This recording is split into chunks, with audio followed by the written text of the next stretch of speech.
Satellite uplink established. Welcome back, Commander.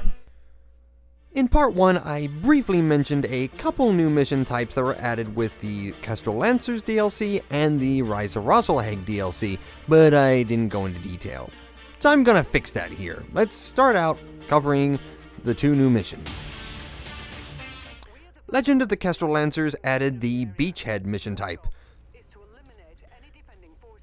Beachhead missions set you on the battlefield, and your objective is to capture a base, often towards the center of the map. However, there is a new map hazard that was added with this DLC, and that's hostile artillery strikes. When Iron Rain is active, artillery is no longer just set dressing, it's an actual threat. When it's active, you do not want to bring anything that moves slower than 48 kilometers per hour. That speed is only just fast enough to get out of the blast radius of artillery strikes. Any less, and it's going to be a bad time. Basically, don't bring annihilators. Do note that not every artillery unit will be active at the start of the mission, so just spam the target lock and lock onto any artillery unit that's in the area. If you can lock onto it, you can destroy it. And if it's not active now, it will be in the final phase. A bonus objective has you destroy dishes that coordinate anti-air fire. Doing so, the client will then drop reinforcements. This can help a great deal with the survive phase of the mission. Fortunately, you don't have to keep the base intact and the enemy can't recapture the buildings. It's more of a capture and survive mission type. I feel this adds a great deal to the sandbox, and especially making multi-part contracts almost feel like mini campaigns. So the Beachhead is a fantastic finale and opening either way, and I think that's a great addition to the total sandbox. Rise of Rosselhag added the Infiltration mission type. Infiltration missions are essentially stealth missions. It encourages you to bring light mechs to reduce the chance of getting detected, and you can have a variety of objectives, though only one is actually the primary and essential objective.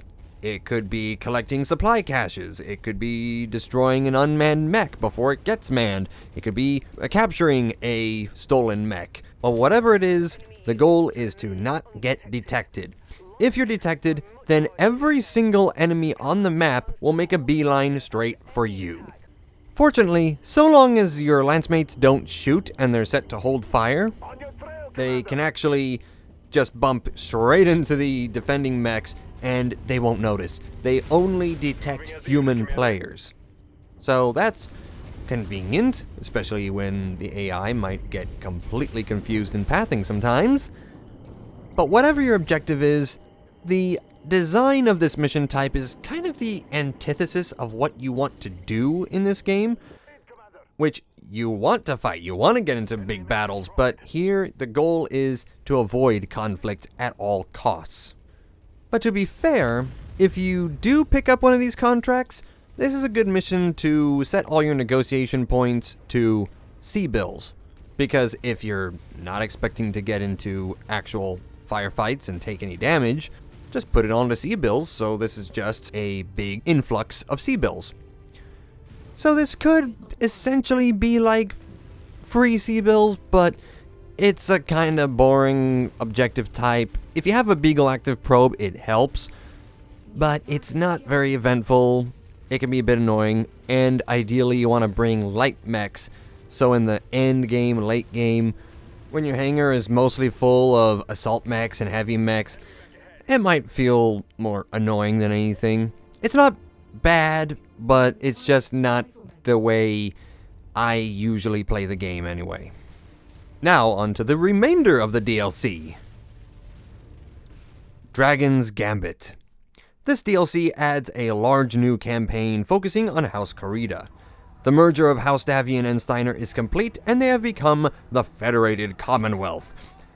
Now Fedcom is focused on pushing into House Corrida's territory and expanding their control. Comstar offered you a deal. They will forgive your actions during the base game's campaign, no spoilers, if you help prevent Fedcom from taking more control of the inner sphere. I think the campaign was fun, but your mileage may vary. This DLC also adds a bunch of special variants, the Atomo mechs. These mechs come with a unique design, physically representing the dragon motif, with new engravings and attachments. During the campaign, you'll earn each of the individual Atomo mechs, but they can show up in industrial hubs as the rare mech. Next, this DLC adds a new mech chassis, the Longbow. This is an 85-ton mech, and it's designed to be essentially a fast missile boat. The top speed can vary, but the fastest variant can reach up to 64 kilometers per hour. It's designed to be a missile boat that can outrun most mechs of its weight class, and keep them out of the minimum range of its own launchers. Some variants might sacrifice some speed in favor of something else, but that's the general concept. I personally prefer the Stalker, but this is a fun option. Next, new modes were added to Instant Action. This is under Team Combat. This includes a free-for-all mode, garrisons, and combined arms, and even though this is a co-op game, these modes sound like they are designed to be kinda PvP focused, even highlighting that in free-for-all, friendly fire is enabled by default. And that's it. No new contract types, no new weapons, no new transmissions outside of the story. It just adds the campaign, the longbow, and special variants. Nothing else gets added to the main sandbox. If you enjoy instant action, well, you get some more options here, but other than that, this kind of feels very light in the content offerings. Solaris Showdown. This adds yet another campaign, but this one is very short. Shockingly so, in fact. So, not really much to note here. However, the more substantial addition is the Arena mode. Arenas are typically found in industrial hubs now, which means you can actually enter a battle and then repair on the spot without the need to travel elsewhere to get repairs at a reasonable price. If you go to the actual Solaris system, though, you'll find endless arena contracts and the Solaris Arena itself, which is a unique battleground. Here you'll find most of the variants that were added with this DLC, and even the new chassis, the heavy mech, the Loader King, a repurposed constructor mech. You know, this thing.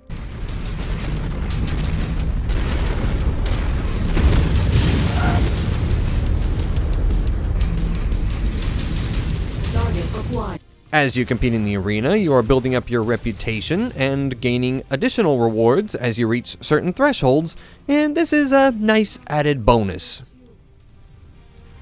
But the part that I think is worth the price of admission alone are the weapons and equipment. You get the PPCX, which is basically, think the main PPC, particle projector cannon, but in shotgun form. That's devastating. Then you got burst fire rifles, light, medium, heavy.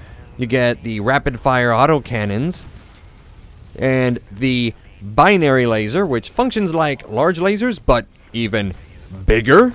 So in summary, this DLC adds a very tiny campaign, the new arena mission type, new weapons and equipment, new mech chassis and variants, and a new reward system.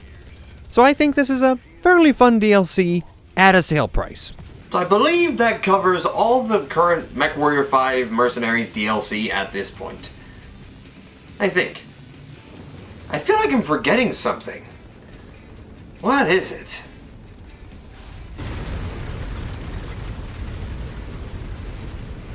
Oh!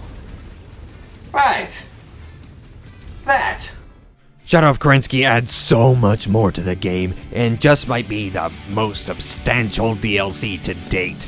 18 mech chassis, along with their variants, huge range of clan weapons and equipment, which just makes the build potential for all your mechs just explode, with so many possibilities. New Inner Sphere weapons, including some nice additions as well, like burst fire LBX autocannons, Inferno SRMs that sacrifice a little damage to inflict heat buildup on the enemy mechs. This may even be a bit overpowered. You can make an enemy mech just shut down if you hit them with enough Inferno missiles. Another big part of this DLC is the addition of traits for your pilots, which provide potentially huge bonuses to their performance. You can also find hero pilots whose AI are always equivalent to elite pilots. The DLC includes academies, which can grant pilots bonus experience, upgrade maximum level of your pilots that are under 60, and even unlock new traits. This helps a ton and means you don't have to do as much hiring and firing anymore. As soon as you have majors and heroes, that is. Once you have pilots you like, you can now upgrade their maximum level up to 60 and give them new traits to make them more effective. That's huge. The clan weapons are always tier 6, so this adds a very rewarding and challenging endgame to pursue. And the cherry on top is a new campaign focusing on the clan invasion, and finally a chance to get answers to questions that were hinted at during the base game campaign. This campaign even has the best production quality of the entire game, with high quality CG cutscenes between missions and reworked character models. So this has been my Mechwarrior 5 Mercenaries DLC buyer's guide. I hope this helps you make an informed decision on which DLC is worth it to you, and if you're interested in Mechwarrior 5, check out my creator link in the description below. Thanks for watching. Until next time, take care.